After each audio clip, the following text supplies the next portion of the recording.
Co-option of a committee member. There's no one to co-opt. Confirmation of minutes. Would somebody like to move those? Thank you, Deputy. Any dissent? Declare that carried. Item 3, consideration of supplementary items. I think we have one. Yep. Moved by Deputy. Any dissent? No. Carried. Item 4, indications of pecuniary and conflicts of interest. Anyone? No. Item 5, transfer of agenda items.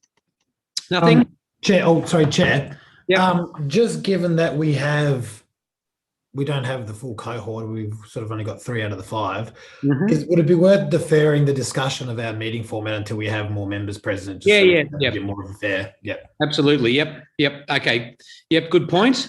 So we'll defer item, Item 6.1 till hopefully the others are here. So we'll put that last. How about that? Does that need a motion, or happy to move that if so?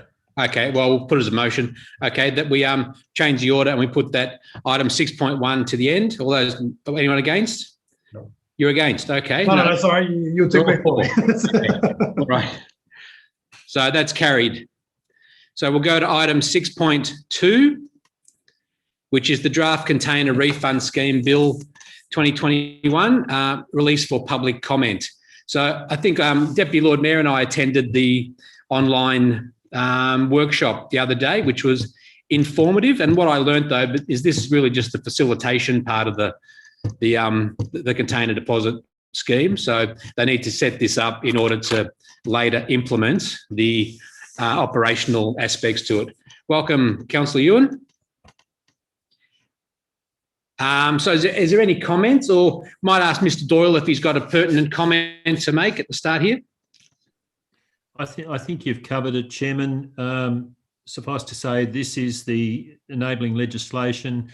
A lot of detail will obviously be in the regulation that's not available to us yet. Yep. As the report suggests, officers are very supportive of this initiative by the state government, and we do not see it as a negative for our own recycling system. So we are very supportive of it. Yep. Deputy? Yeah, just I'm glad, Chair, through you to Mr. Doyle, that it's not a negative to our recycling. Presumably, though, some of the revenue that we get would be reduced over time? Not necessarily, Deputy. In fact, some of our expenditure may be reduced. We pay at the moment to have our commingled recyclate processed. If folks choose to take advantage of this scheme and cash in their recyclables for money rather than putting it in our bins, we'll have less material to be processed. The other thing that is proposed is that the recycling depots will send their material to the MRFs, and there will be a profit sharing arrangement between the operator of the MRF and local government. So it's too early to tell, but and I'm not expecting it to have a massive financial benefit to the council, but there might be some minor benefits to us. And just a supplementary, if I might. So have we, I know that we're looking at, or the scheme further down the track is looking to partner with charities. Have we had any which are forthcoming to date for Hobart? No, not at this stage. Certainly down the track, once the scheme operatives are in place, then there will be an opportunity for charities to take advantage of that by setting up their depots, if you like, and gathering up the material that they can then cash in and take advantage of, and perhaps undertake drives in their own right. And that's certainly been the case in other states where the refund scheme's been rolled out, and again does help with the reduction of roadside littering, because the charities, scouts and so forth take advantage of that material as a fundraising opportunity. But at this stage, I think charities and others are looking at this quite in anticipation, waiting to see it come to fruition so as they can consider fundraising opportunities. Mm-hmm. Any other questions? No? Would someone like to move the motion? Oh, short half head there, Deputy Lord Mayor. So I'll put that, if there's no further debates, that report be received and noted, and the CEO be authorised to contribute to the review, and the CEO be authorised to provide feedback on the regulation when developed to underpin the administration. So I think that's a sensible approach. Okay, anyone against this? No? Okay, carried unanimously. Thank you, officers, for preparing that.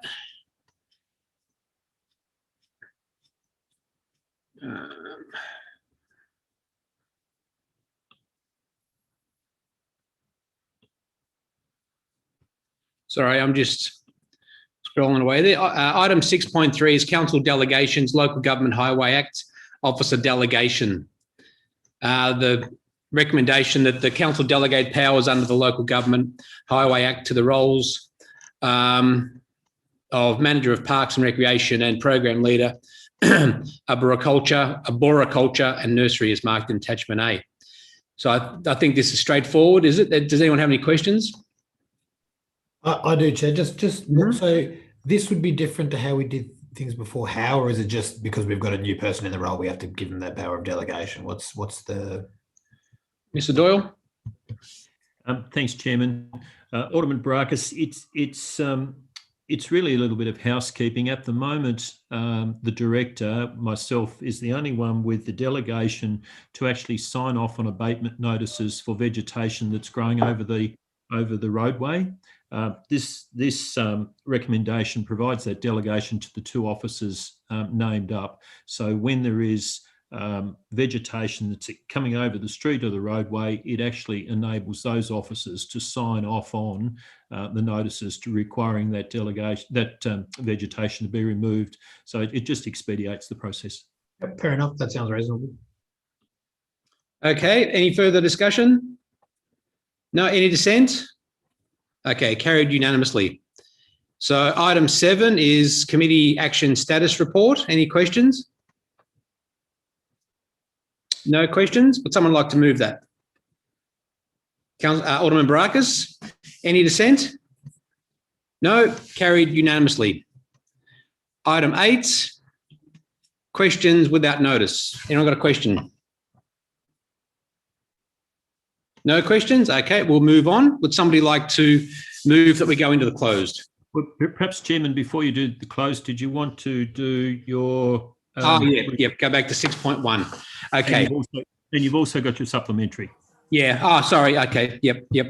6.1, how do we want to continue meeting going forward? Are we happy to continue by Zoom, or do you want to have face-to-face meetings?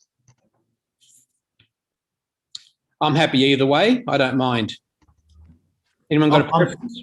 I'm happy either way as well. This new job that I've got at the moment, it's much more convenient for me to be able to Zoom in.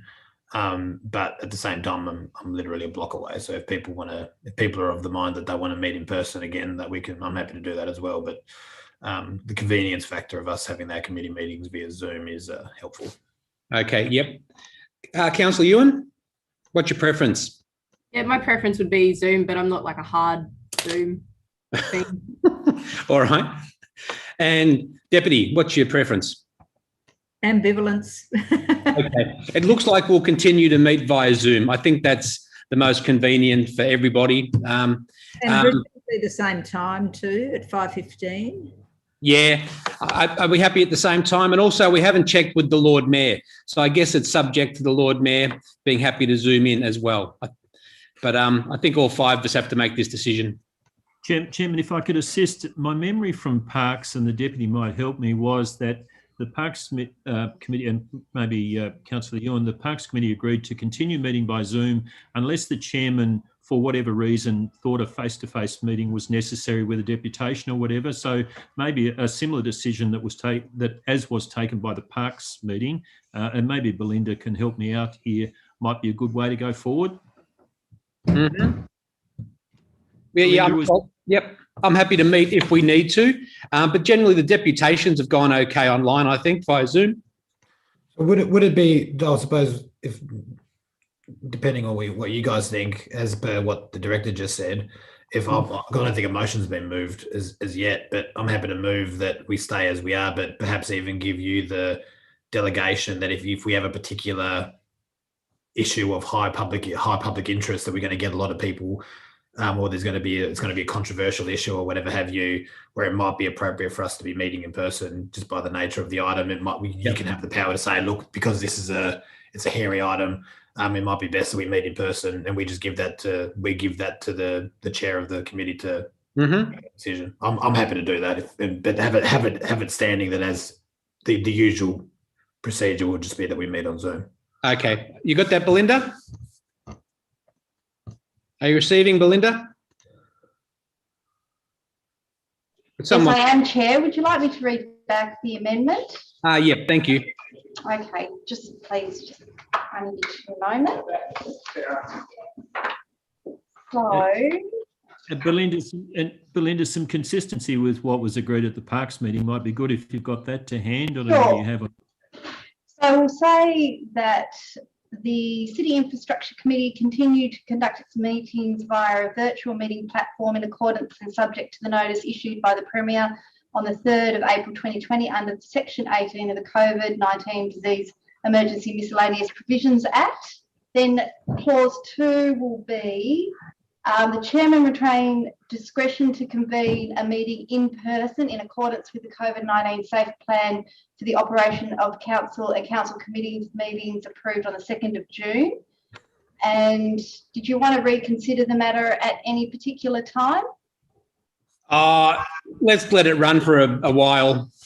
If anyone has any issues, then we'll revisit it, but I'm happy to just continue Sure. like this. I think it's convenient for all of us by the sounds of it. I think so. I'm happy to move that, Chair. And that's subject to the Lord Mayor's. Yeah. Yep. Okay. So, Belinda, could you follow up with the Lord Mayor and see if she's happy with that? Sure, no problems at all. Okay, and then just flick that around so we're all sure. Is that protocol to do that? I can actually circulate something out of session if you wish. Well, whatever is the best way of doing it, so we're crossing our I's and dotting our T's, or whatever that expression is. Yep. Perhaps, Chairman, if you put the Alderman Barakas's recommendation to the committee tonight, subject to the Lord Mayor's endorsement of it. Okay. All right. We got that. Yep. Anyone dissent? Okay. So that's carried 4 and subject to the Lord Mayor. Okay. We'll now go on to the supplementary items. Item 10, Stage 3, Newtown Retail Precinct Upgrade, Round 3 grant funding opportunity. So this seems very good. And Mr. Noy, would you like to comment? Well, I'm happy to. This is an opportunity to gain federal government funding to progress the substantive stage within this precinct upgrade, stage 3. And yeah, we're excited about the prospect, having had to defer further works in this project because of reallocation of funds during the COVID event. So yeah, this is a real opportunity to progress that and to deliver on the commitment to the community of Newtown. Okay, yeah, good news if we get the grant, great. Any comment? No, it's a good move. And so that's the final stage, is it, Mr. Noy? No, it isn't. There's a further stage between 192 and Risdon Road, sort of costed at about $500,000 that we would need to program at some later stage to complete, but the much more substantive stage that we're proposing to fund through this grant will be the much more significant one and will be certainly noticed by the community. Yeah. Okay, good luck to us. And yep. Okay, so who's moved this? Councillor Burnett? Yep. Okay, no further questions? Any dissent? Okay, I'll declare that carried. Thank you all. Item 11 is City of Hobart temporary hoarding and fencing permit procedure. Mr. Noy, would you like to give us a quick summary? Yeah, look, I might hand this one over to Louisa if she would like to introduce this, given that it's a response to a question without notice earlier on. Thank you, Neil. Thank you, Councillor Harvey. We're bringing this forward because there's a number of benefits, the first being safety in the Hobart centres, the CBD and the retail precincts, for how construction occurs. Hoarding is a much more, solid and positioned and structurally engineered arrangement for when things are changing footpaths for pedestrians. So where we have parts of the city that have higher activity for pedestrians, we would expect to have a safe standard.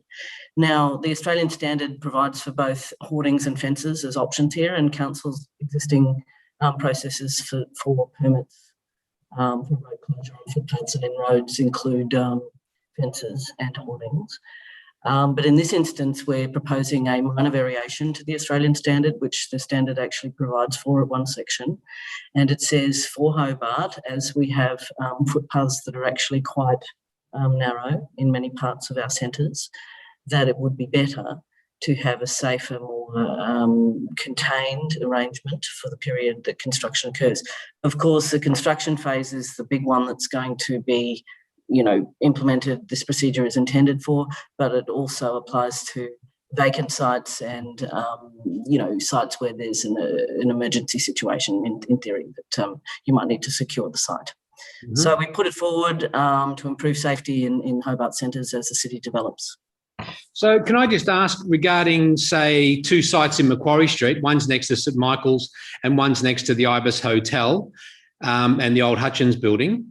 So they just have one's got a temporary cyclone wire fence that's propped up and the other one's got a permanent cyclone wire fence. So would this mean that they may need to, or because they might have existing use to continue what they do, would they need to improve the street frontage with those wire fences they've got, if we can consider those as hoardings? Yes, thank you for that question, Councillor Harvey. There's a number of issues with the fences. I did position this with you that it's a safety aspect for the pedestrians that we're looking at in centres. The fences have, as you know, the fence, but also the concrete base. And that also we've noticed that the fences tend to get moved around by those that have commissioned them there, and that in fact, things can be compromised even, and we need to attend to a number of difficult sites across the city from time to time. So this particular arrangement in those areas where we feel that it's needed, it will, yes, Macquarie Street would be involved because that is in the Hobart CBD. It will define that. A good example is the Parliament Square redevelopment on the corner of Murray Street and Davey Street. It's just a neat and tidy thing, and it's worked very well throughout the construction period. Yep. Okay. All right. Get it. Yep. Any other comments? If none, I'll put that. Anyone against? Declare that carried unanimously. Thank you, Ms. Carter. Sorry, Chair, who moved the item? Oh, sorry. Who moved it? No one. Okay. Thanks. Thanks. Nobody, but I'm happy to. Okay. Yep. Thanks, Alderman Brackus. So I'll put that again. All those in favour? Or sorry, any dissent? No dissent. I'll declare that carried. Would somebody like to move that we move into the close, please? Thanks, Councillor Ewan.